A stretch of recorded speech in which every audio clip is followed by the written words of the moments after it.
달콤한 말씀, 행복한 하루. 오늘도 하나님 말씀 앞에 오신 강서 공동체 여러분들을 환영합니다.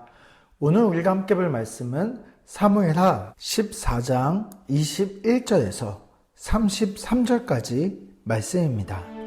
왕이 요압에게 이르되 내가 이 일을 허락하였으니 가서 청년 압살롬을 데려오라 하니라. 요압이 땅에 엎드려 절하고 왕을 위하여 복을 빌고 요압이 이르되 내 주 왕이여, 종의 구함을 왕이 허락하시니 종이 왕 앞에서 은혜 입은 줄을 오늘 아나이다.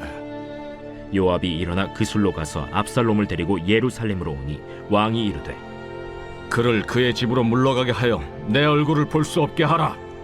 압살롬이 자기 집으로 돌아가고 왕의 얼굴을 보지 못하니라. 온 이스라엘 가운데에서 압살롬같이 아름다움으로 크게 칭찬받는 자가 없었으니 그는 발바닥부터 정수리까지 흠이 없음이라. 그의 머리털이 무거움으로 연말마다 깎았으며 그의 머리털을 깎을 때 그것을 달아본즉 그의 머리털이 왕의 저울로 200세겔이었더라. 압살롬이 아들 셋과 딸 하나를 낳았는데 딸의 이름은 다말이라. 그는 얼굴이 아름다운 여자더라.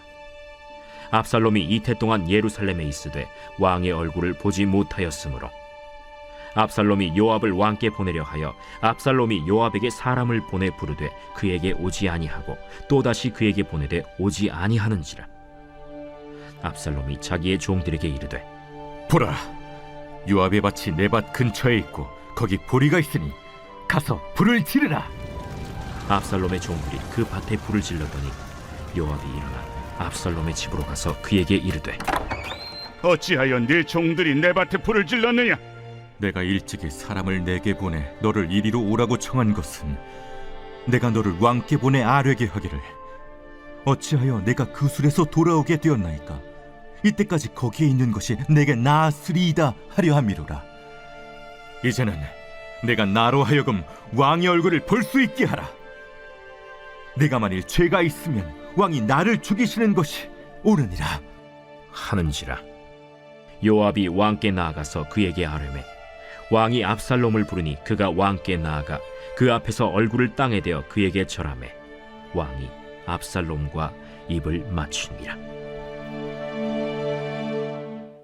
오늘 본문은 요압의 설득 끝에 다윗이 압살롬을 다시 예루살렘으로 불러들이는 것으로 시작되고 있습니다. 그러나 예루살렘으로 돌아온 압살롬을 다윗은 만나주지 않고 그를 집으로 돌아가게 합니다. 그리고 나서 성경은 뜬금없이 압살롬의 외모를 묘사하고 있습니다. 우리 25절과 26절 말씀을 함께 읽어보도록 하겠습니다.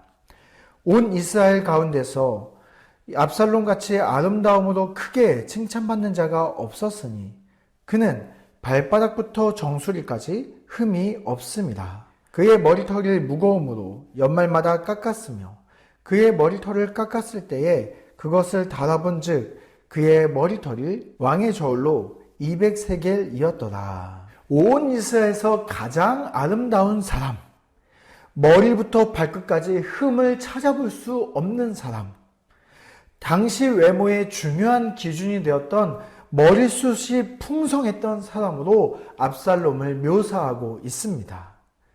그의 그 풍성한 머리숱은 그의 외적인 풍성한 삶을 보여주고 있는데요. 왕자로 태어나서 외모까지 출중해서 사람들의 이목을 집중받았던 그의 모습을 보여주고 있는 것입니다. 그 중에 압살롬을 온 이스라엘 중에 가장 아름답다라는 이 표현은 온 이스라엘 중에 뛰어난 외모와 큰 키를 자랑했던 사울의 모습을 떠올리게 합니다. 온 이스라엘 사람들이 사울의 외모에 집중했듯이 지금도 이스라엘 사람들은 압살롬의 외모를 집중하고 있는 것이지요. 그리고 사울이 하나님을 떠나서 왕의 자리에 집착했듯이 압살롬도 하나님을 떠나 왕의 자리에 집착할 것을 암시해주고 있습니다. 그리고 이제 본문은 압살롬의 화려한 외모가 아니라 그의 내면을 집중해서 설명하고 있습니다. 우리 30절 말씀을 함께 읽어보도록 하겠습니다. 압살롬이 자기 종들에게 이르되 보라 요압의 밭이 내 밭 근처에 있고 거기 보리가 있으니 가서 불을 지르라 하니라. 압살롬의 종들이 그 밭에 불을 질렀더니 압살롬은 요압에게 자신과 만나자고 제안했음에도 불구하고 그가 자신에게 찾아오지 않자 그는 바로 요압의 보리밭에 불을 지르는 모습을 보여주고 있습니다. 그가 자신의 형제를 죽였을 때도 그리고 지금 불을 질러 그에게 피해를 입히면서까지도 자신이 원하는 것은 얻어내야 하는 자기 중심적이고 불같은 성격 그리고 아주 교활한 지혜를 가진 모습으로 압살롬의 내면의 모습을 우리가 볼 수가 있는 것이죠. 그의 풍성했던 외모의 모습과는 달리 압살롬의 그 내면 어디에도 하나님의 자리는 없고 자기 중심성만 가득한 갈급한 내면의 모습을 보여주고 있습니다. 다윗은 결국 이런 사고뭉치의 압살롬을 불러들여서 입을 맞추는 것으로 그동안에 그가 지었던 모든 죄악을 덮어버리는 것으로 끝을 내고 있습니다. 그동안 하나님은 다윗에게 훈계와 은혜의 두 가지의 모습으로 그를 사랑하는 것을 보여주고 있습니다. 그러나 다윗은 지금 그 모든 것을 덮어버리는 것으로 끝내려고 하고 있는 것이죠. 친절한 것은 꼭 사랑이 아닐 수가 있습니다. 사랑 안에는 친절도 있고 때론 훈계도 있기 때문에 그렇습니다.